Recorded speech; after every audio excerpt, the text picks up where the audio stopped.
बघता क्षणी तोंडाला पाणी येणारा मस्त रसरशीत चिकनचा खिमा खूप भारी झालेला खायला. तोही फक्त 10 मिनिटात कसं बनवलाय ते बघा. अर्धा किलो बोनलेस चिकन घेतलं, स्वच्छ धुवून मिक्सरच्या भांड्यातून त्याचा खिमा तयार करून घेतला. नंतर भिजून घेतलेल्या लाल मिरच्या मिक्सरच्या भांड्यातून वाटून त्याची चटणी तयार केली.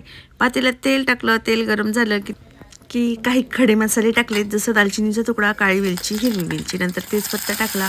तसंच चिरून घेतलेला कांदा टाकलेला आहे. मस्तपैकी याला मिक्स करून घ्यायचं आणि गोल्डन कलर होईपर्यंत परतवून घ्यायचं कांद्याला. कांदा थोडासा सॉफ्ट झाला की त्याच्यामध्ये आलं लसूण पेस्ट टाकायची.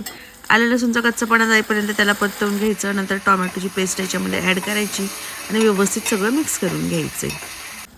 थोडीशी हळद याच्यामध्ये ॲड करायची. तसंच गरम मसाला, मिक्स मसाला आणि मिक्सरच्या भांड्यातून वाटून घेतलेली चटणी ॲड करून घ्यायची आणि व्यवस्थित सगळा मसाला मिक्स करायचा आहे. थोडंसं पाणी टाकायचं आणि मसाला तेल सुटेपर्यंत फ्राय करून घ्यायचा आहे.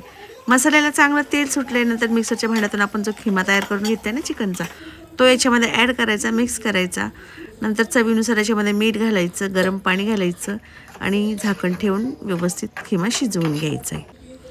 मीडियम टू लो फ्लेमवरती 7 ते 8 मिनटामध्ये मस्त खिमा शिजला आहे बघा. सुवास पण लय भारी सुटलेला आहे याचा. आता याच्यामध्ये चिरलेली कोथिंबीर आणि पुदिना ॲड करायचं आहे.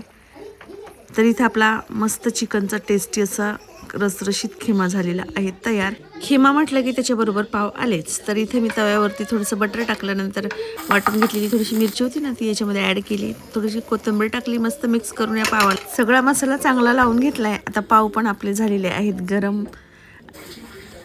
मसालेदार पावासोबत मस्त रसरशीत खिमा पण आपला झाला आहे तयार. खायला एकच नंबर झालेला. या पद्धतीने तुम्ही करून बघा हा चिकनचा खिमा आणि नंतर कमेंट करून सांगा की हा खिमा कसा झालेला.